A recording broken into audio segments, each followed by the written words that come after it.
Hey, B30. So, did you survive that little storm we had?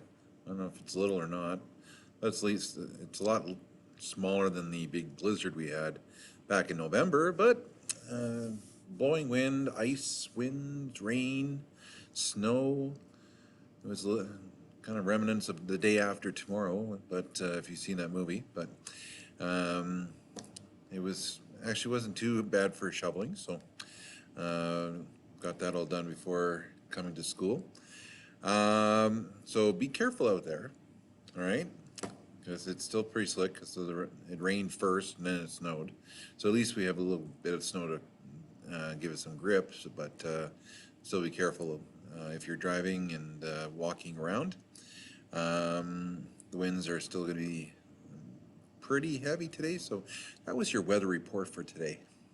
Okay, so we're going to get into actually, when you see this, um, it'll probably be 3 days after the storm.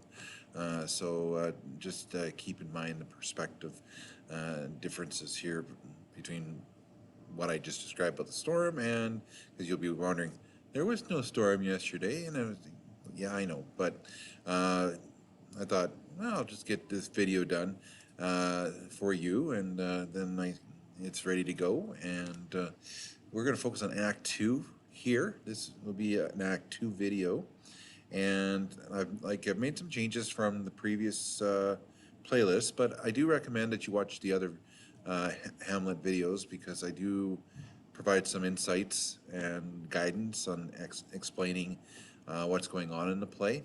So I do recommend you do watch those videos and make some popcorn, okay, and just get yourself up to date on what's going on and try to understand the relationships between Hamlet and his uncle Claudius and of course his mother marrying Claudius, and then of course the uh, actions of Polonius behind the scenes, and Ophelia trying to find her way uh, in a world of being told what to do and what to say and things like that. She can't be her own person, and so that's going to be a downward spiral for her, um, pretty much from uh, her little chat with her father after Larity took off in Act 1 all the way to the end of the play. So um, just keep in mind about that. And you can start your tombstone projects anytime, because if you are doing the tombstone for your final exam, be sure you do have a lot of time to work on it because it is a final exam. Um, so it will be a three-dimensional construct, and your epitaph will have to be written really well. So if you do need some proofreading done, please get somebody to proofread it or give it to me to check it over just to see if you are following the guidelines that's listed in the course outline booklet. All right, so let's get to Act 2. All right, so there's Act 2, and so we have Episode 2, Theories and Revenge. Polonius sends Rinaldo to spy on Laertes, his son, as he doesn't trust him and treats him like a child. Then he questions his daughter, Ophelia, like a criminal, asking about her encounters with Hamlet, because um, she comes in very excited and emotional, and want, at times he's like a father figure, what's wrong and things like that. And then he gets into the interrogation mode, and then he switches back to being a father. So you, you really have to empathize and sympathize for Ophelia, the character, because she's trying to find out who she is and how she fits in this world.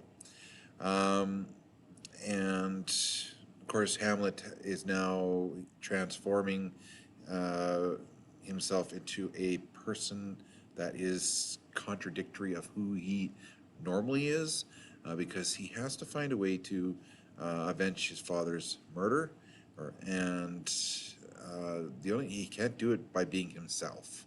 He has to be somebody else. So we have this transformation of Hamlet, and that will lead to his downward spiral as well. So that was Act 1 or Act 2, Scene 1. And we do have this conclusion, which I want you to keep in mind, that Hamlet is mad and goes to tell the king. In Scene 2, the king asks Rosencrantz and Guildenstern, friends of Hamlet.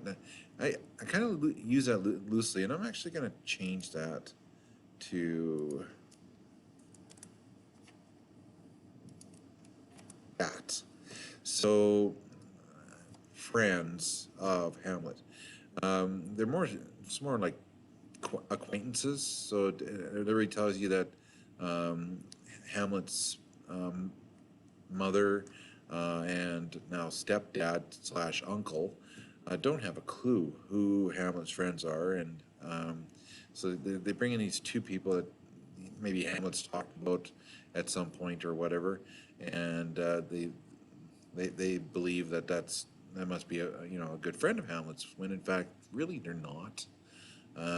But they come anyways, and of course it's the king asking, so you can't say no. So they come, and they know.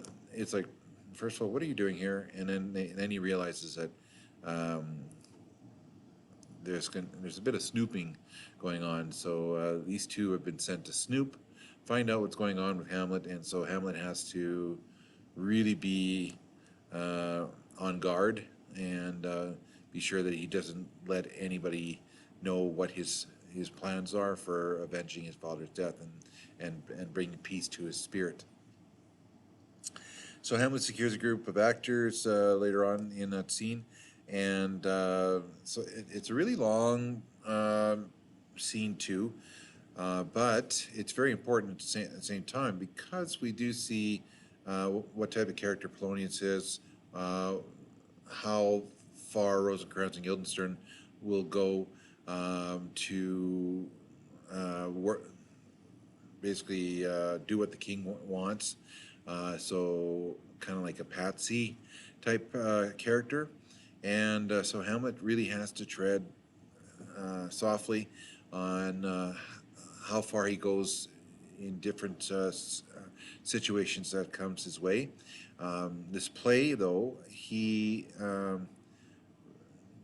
doesn't appreciate the disrespect that Polonius is giving these actors, and so he stresses that he basically slams Polonius for that. So he lets the actor reenact a scene from a classical play, The Death of Priam, and he was the king of Troy. And so he does a beautiful job expressing his feelings and emotions in that scene. And like Hamlet finds that, if that actor can do it that easy, and be able to switch it on and off, then Hamlet should do the same. Be able to do the same thing with his feelings and emotions while he's avenging his father.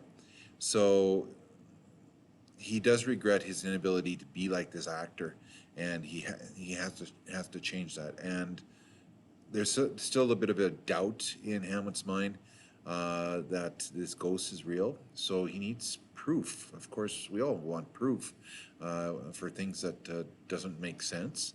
And so we have the third soliloquy, lines 545 to 603, and a bit of foreshadowing as well, because this is in preparations for the play within the play, which is in Act 3, and that's our climax. So stay tuned for that. But that's Act 2. Okay, so I'm going to stop share. There you go. So if you have any questions about Act 2, please let me know. But this is the turning point leading up to the climax of the play. And so be sure you should by now know who the characters are and what role they play.